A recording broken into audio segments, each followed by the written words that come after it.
नमस्कार. मी किशोर धारगळकर आणि आपण पाहतात धारगळकर मीडिया नेटवर्क.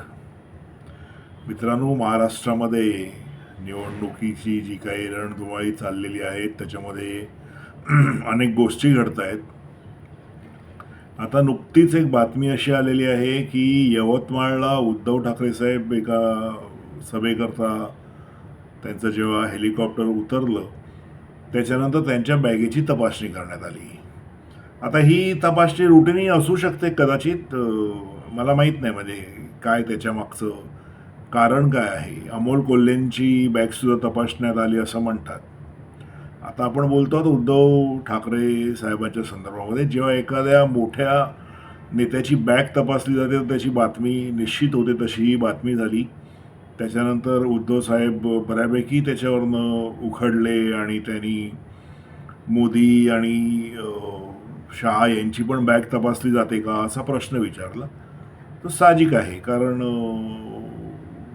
राग येणं किंवा त्या गोष्टीचं भांडवल करणं, विशेषतः निवडणूक जेव्हा प्रचार सुरू आहे तर ते राजकीय पक्षांनी किंवा त्यांच्या पक्षाच्या प्रमुखांनी जर त्याचं भांडवल केलं तर त्याला चूक म्हणता येणार नाही, कारण हे शेवटी युद्ध आहे. असो मित्रांनो, ह्या निमित्ताने मला एक दोन गोष्टी जरा तुमच्याशी त्याची चर्चा करायची होती. एकतर हे झाल्यानंतर समाज माध्यमामध्ये जी भाजप ची जी समर्थक मंडळी आहेत त्यांनी अनेक मीम्स बनवले किंवा कॉमेंट्स केल्या की ती लाल बॅग होती की लाल पर्स होती वगैरे वगैरे. मला वाटतं हे थोडंसं अशा गोष्टी ह्या फार ह्या लेवलला घेऊन जाऊ नयेत किंवा त्याचं भांडवल करू नये अशा मताचा मी आहे की ती पर्स आहे, लेडीज पर्स आहे का वगैरे वगैरे. हे थोडंसं बिलो द बेल्ट होतं. पण त्याचबरोबर हाही प्रश्न असा आहे की उद्या उबाटा सेनेलाही हा प्रश्न विचारण्यात येऊ शकतो की तुमचं जेव्हा राज्य होतं तेव्हा अर्णव गोस्वामीच्या घरी AK-47 घेऊन पोलीस पाठवणं योग्य होतं का, किंवा कंगना राणावत हिचं ऑफिस सोडणं गरजेचं होतं का. म्हणजे प्रश्न दोन्ही बाजूनी विचारता येतात, पण मला असं वाटतं की थोडंसं तारतम्य दोन्ही बाजूनी ठेवायला हवं. ह्याला एक तिसरा अँगल असा आहे मित्रांनो, असं होतं की जे अधिकारी असतात, म्हणजे आता असं समजणं मूर्खपणाचं ठरेल की हे आदेश काहीतरी वरनं आले आहेत, पंतप्रधान किंवा गृहमंत्री याच्यात इन्व्हॉल्व आहेत. मला असं वाटत नाही. याचं कारण असं की मला वाटतं की आता प्रशासन जे आहे महाराष्ट्राचं, निवडणूक चालू असल्यामुळे हे निवडणूक आयोगाच्या अंडर आहे. पण अनेकदा असं होतं की सरकारी अधिकारी थोडेसे जास्त उत्साहात किंवा कोणाला तरी आपल्याला दाखवायचं आहे राजकीय नेत्याला म्हणून सुद्धा असे अनेकदा अशा गोष्टी करतात, असं समोर आलेलं आहे. यावेळी असं झालेलं आहे असं मी म्हणणार नाही, पण असं होतं की त्यावेळी काही अधिकारी असतात ते जरा जास्तच लॉयलिटी दाखवायला जातात आणि मग अशा तऱ्हेचं जे आहे ते टीका त्यांना सहन करावी लागते. आता मित्रांनो, ह्याला एक दुसरा एक अँगल आहे किंवा बाजू आहे जी मला आपल्याशी चर्चा करायची आहे. आता ह्या निवडणुकीमध्ये काय होत आहे की तुम्ही पाहिलं तर एखादी क्रिया झाली की त्याच्यावरती प्रतिक्रिया ही येणारच. जसं आता बटोगे तो कटोगे ह्याच्यावरनं जी महाविकास आघाडी आहे ती बऱ्यापैकी अस्वस्थ झालेली आहे.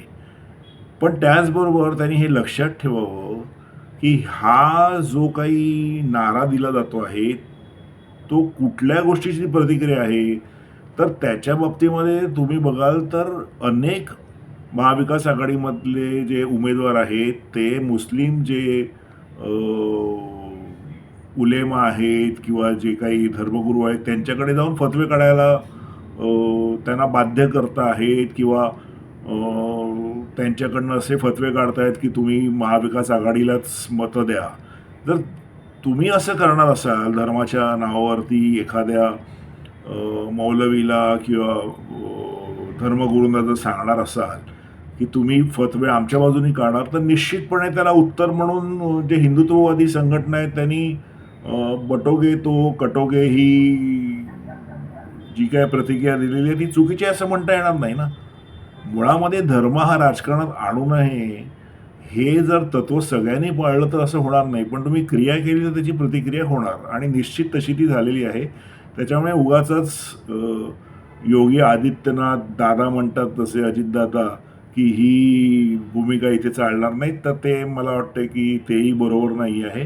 कारण त्यांना जर हे असं बोलायचं असेल अजितदादांना किंवा इतर महाविकास आघाडीमधली जी काही मंडळी असतील, तर त्यांनी पहिल्यांदा जे मुस्लिम धर्मगुरू आहेत त्यांना आवरावं, त्यांना सांगावं की तुम्ही काही फतवे वगैरे काढायची गरज नाही आहे. पर्सनल लेव्हलवरती माणूस सांगू शकतो, पण जाहीररित्या जेव्हा तुम्ही फतवे काढता आणि मग तुम्ही भाजपाला सांगतात की तुम्ही बटोगे देव कटोगे असं बोलू नका, तर मला वाटतं हे चुकीचं आहे. तर हा एक अँगल मला असं वाटतं की ह्या निवडणुकीत पुढे आलेला आहे.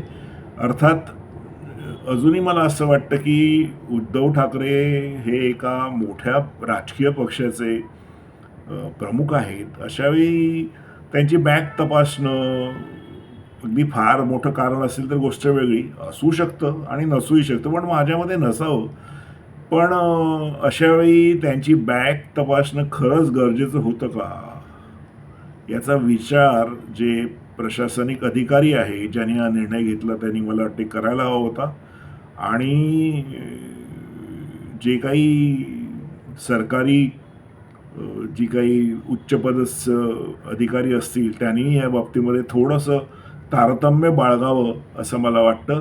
कारण निवडणुकीच्या वेळी बरंचसं वातावरण हे थोडंसं नाही म्हटलं तरी तणावपूर्ण असतं. त्याच्यामध्ये अशा गोष्टीची भर घालू नये अशी अपेक्षा आहे. मित्रांनो, आज इथेच थांबतो. माझा व्हिडिओ जर तुम्हाला आवडला तर लाईक करा, शेअर करा. माझ्या चॅनलला सबस्क्राईब करा. धन्यवाद.